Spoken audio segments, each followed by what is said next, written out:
राधे राधे भक्तों, जय श्री कृष्णा। चैत्र मास की 10वीं तिथि को दशा माता का पर्व मनाया जाता है। इस बार दशा माता का पूजन 13 मार्च 2026 को मनाया जाएगा। इस दिन दशा माता की कथा पढ़ने से 10 गुना अधिक फल मिलता है। मान्यता है कि दशा माता की पूजा और कथा पढ़ने से घर में सुख समृद्धि आती है। दशा माता की कथा। एक राजा था जिसका नाम नल था और उनकी रानी का नाम दमयंती था। वह बड़े प्रेम से राज्य करता था। एक दिन एक ब्राह्मणी रानी के पास आई।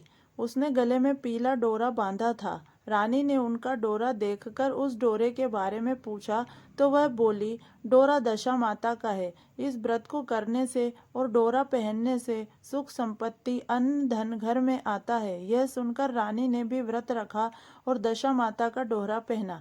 रानी के गले में डोरा बंधा देख राजा नल ने उसके बारे में पूछा। रानी ने सारी बात बता दी। राजा बोले, तुम्हें किस चीज की कमी है? इस डोरे को तोड़कर फेंक दो। रानी ने देवी का आशीर्वाद कहकर उसे तोड़ने से मना कर दिया, पर राजा ने डोरा तोड़कर आग में फेंक दिया।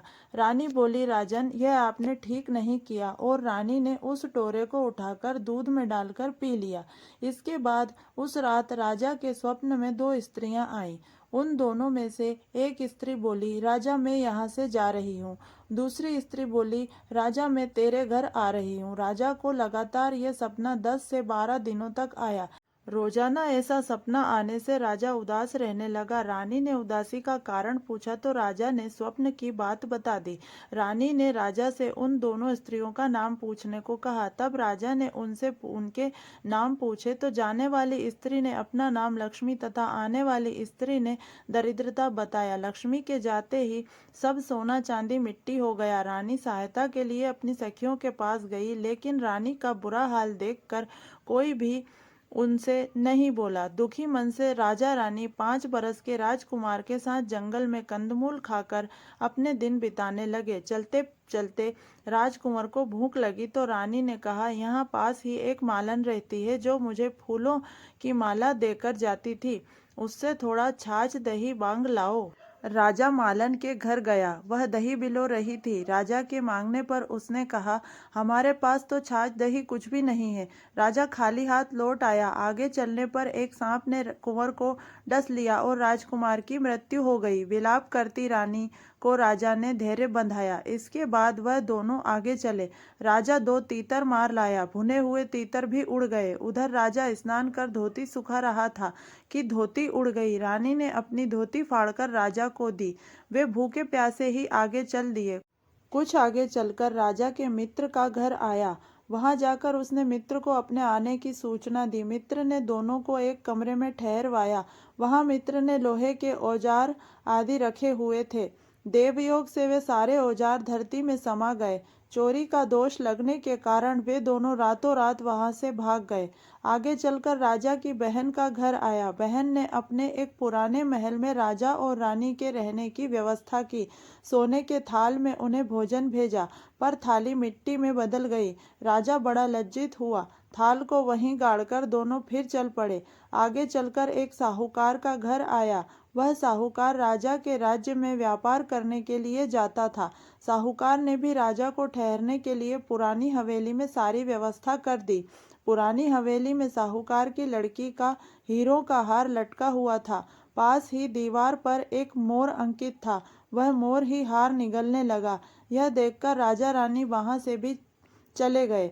इस पर रानी बोलती है कि किसी के घर जाने के बजाय जंगल में लकड़ी काट बेच कर ही हम अपना पेट भर लेंगे। रानी की बात से राजा सहमत हुआ।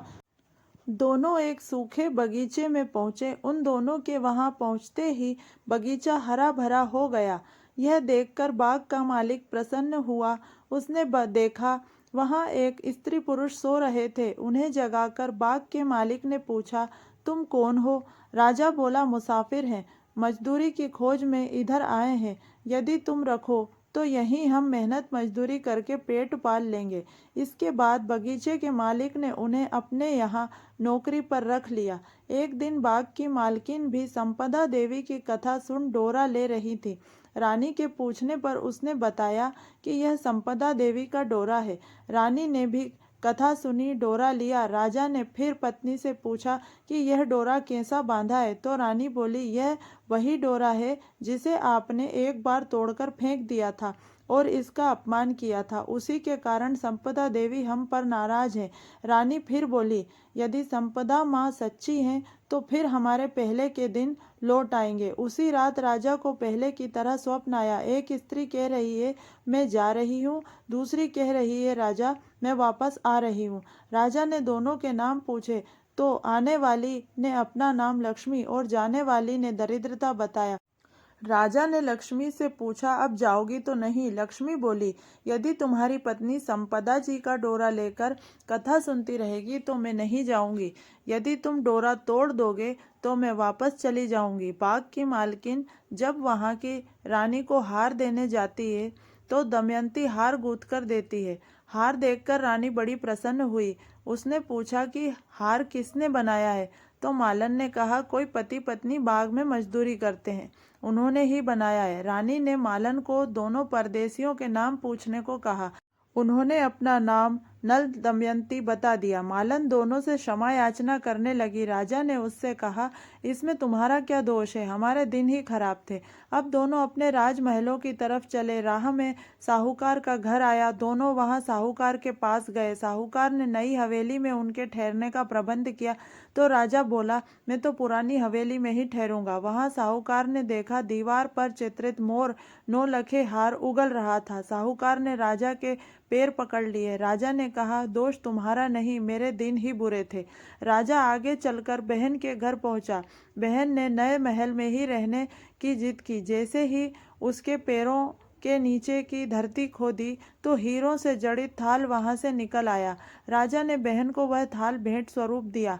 राजा आगे चल मित्र के घर पहुंचे तो उसने नए मकान में ठहरने की व्यवस्था की, पर राजा पुराने कमरे में ही ठहरा। वहीं मित्र के लोहे के औजार मिल गए। आगे चले तो नदी किनारे जहां राजा की धोती उड़ गई थी वह एक वृक्ष से लटकी हुई थी। वहां नहा धोकर धोती पहने राजा आगे चला तो देखा कि कुंवर खेल रहा है। माँ बाप को देखकर उसने उनके पैर छुए। नगर में पहुंचकर राजा की मालन दूध लेकर आई तो राजा बोला, आज दूध लेकर आ रही हो? उस दिन छाछ के लिए मना कर दिया था।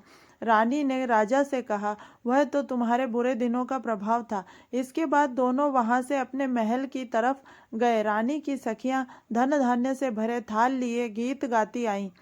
नौकर चाकर सब पहले के समान ही आ गए। दशा माता के डोरे का प्रभाव से ही उनको यह सब प्राप्त हुआ। इसलिए सभी को श्रद्धा पूर्वक माँ दशा माता की पूजा करनी चाहिए और स्त्रियों को कथा पूजन कर डोरा धारण करना चाहिए। बोलिए दशा माता की जय।